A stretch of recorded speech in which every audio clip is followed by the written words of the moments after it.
Hello guys, good morning, good morning.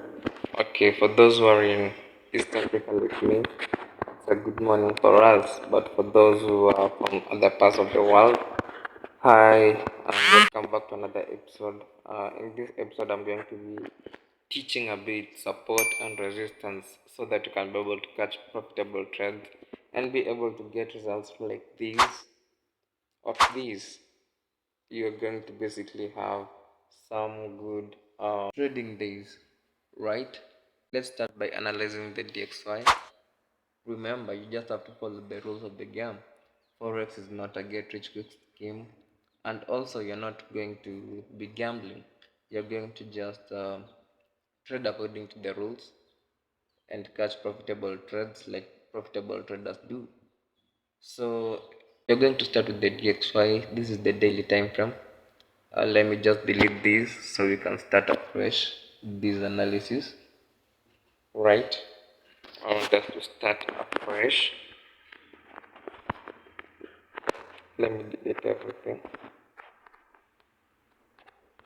So if we look at the daily time frame, no, let's even start at the weekly to be better. So I had pointed out a zone here that I think is a very crucial zone. I want you guys to look at this. This is the recent flow where the market supported itself before starting to buy.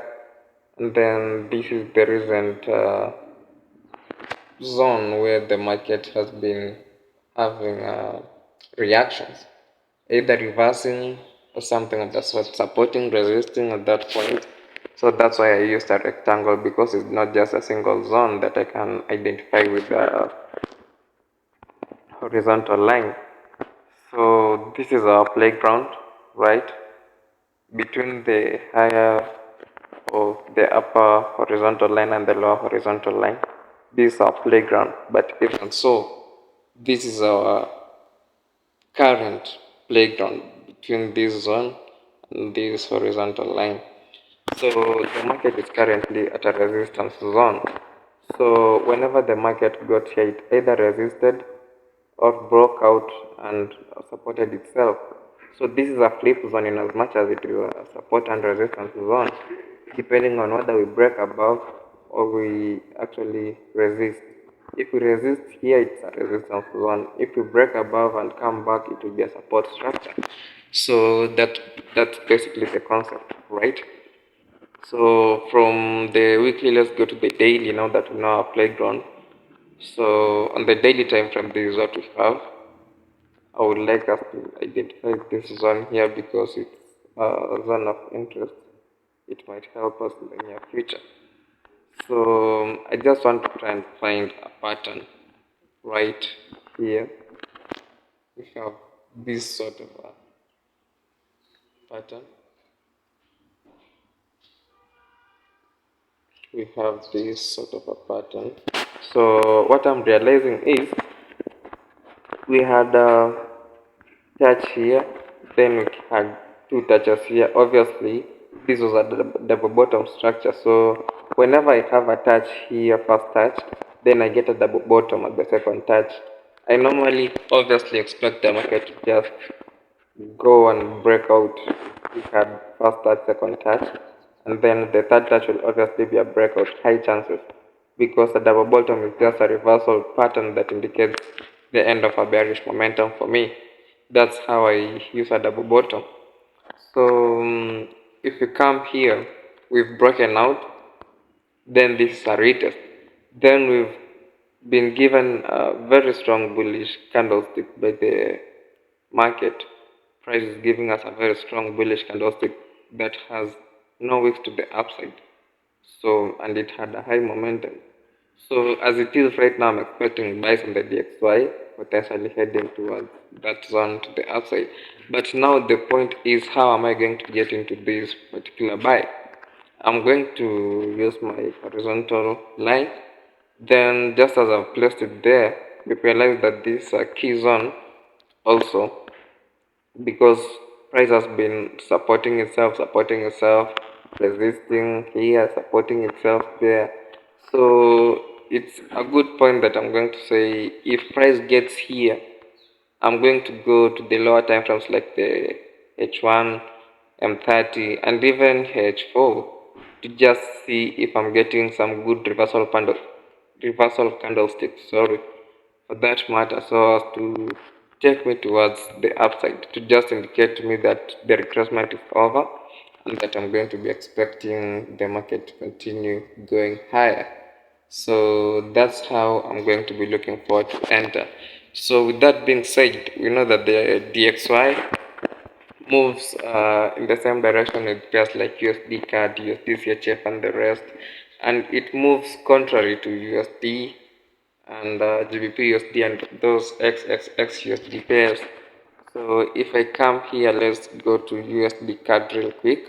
So we just see if we are seeing something good. I had made an analysis here, and then I obviously had a first touch there, I had a second touch there, I had a third touch there, but the market came back to. I took this as a double bottom, but it's not really a double bottom. But obviously, you understand that we were having a bearish momentum. So the market could have obviously still come back to bounce to the trend line, but it didn't hit the trend line because it found a support structure right here. It was a support zone, so that's why it bounced off of. If we look to the left, you see here price obviously resisted at that point and at these other points here too. So that explains why price actually supported itself here. At this support structure, I wanted to note that price gave us a very strong bullish engulfing. So this bullish engulfing at a key zone, when it occurs at a key zone and at a higher time frame, you should know that it has a very high degree of probability. So what's happening is that price came, broke out. We had a first touch here, second touch here. Then at the third touch, price did what? Price broke out. So it came, retested this zone as you can see. So as it is currently, I'm just anticipating some reversals, and then I'm just going to find which zone is best for me to enter when price gets there. So far, I think I'll be considering this zone that I've put a horizontal line just right now, right about now, because you can see we had some sort of a support here, some sort of a resistance there, some sort of a resistance there, supported this one there before buying. So it's a crucial law that the market could actually retest given the current setup. So I'm just going to be expecting to see USD CAD also buy to that point, and there is no much risk because I think it's obeying also what the DXY is doing.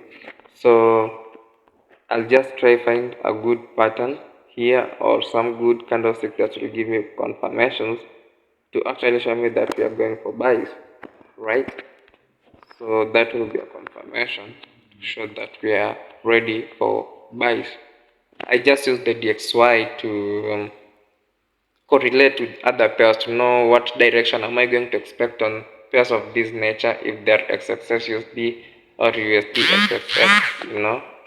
So that's it for the USD CAD. Also, this will just be a risky entry here, but once we break above these previous highs, and then I get another maybe descending pattern or a continuation pattern or a flag that that will be leading to the upside, I'll capitalize on it heavily so that I get to profit more from this move. Obviously, I still manage my risk. I'll just see what my stop loss will be and then decide on the lot to ensure that I won't be over risking on my account. So let's take a quick look at Euro USD. For Euro USD, I had this pattern here, right? I had this pattern here. So first touch, second touch, we didn't have a third touch, the outside or a double top. So currently we have this touch first here, second one here, then this was a third. It was supposed to bounce, but there was a zone here again if you look to the left. So price didn't exactly bounce to continue, didn't break out to go to the upside. It actually bounced the downside. it resisted itself here, then went to the downside for sales.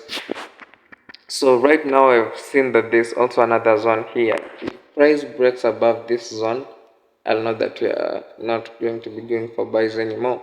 But as it is, I'm just expecting to see price break outside, and then we'll be seeing some sell momentum for the next few days or weeks. So that's my anticipation. Obviously, I don't trade on the larger time frames. I just use them to get the buyers. Then I use the smaller time frames to see where I can profit from short scalps. Nowadays, I like scalping. Swing trading is good, but also with a proper account, to understand that the drawdown rules limit this swing trading thing in a manner, because also the swap fee is normally very ambiguous for me. So if I use a smaller lot and still the swap fee is going to consume a lot, I don't like swinging given that case. So I think that will be all. Um, I want to urge you to go to your charts and do the most this week. I wish you a profitable week ahead. So on my H4 time frame, this is the pattern that I have a first touch there, second touch there. I'm expecting if there'll be a breakout, it'll be heading to the upside. But we are still in a bearish momentum. And as long as we are in a bearish momentum, we are going to be looking for selling opportunities, because even uh, the long-term structure on the DXY is showing that Euro USD might sell. So I'll just be looking forward to see what happens at this zone here. Then I might take myself to the downside if I get a clear entry. But as it is, I'm not seeing really much to say on the euro dollar. So that will be my structure, and that's basically how I trade support and resistance. So till next time, guys, do the most, stay profitable, manage your risk, and the future shall be ours.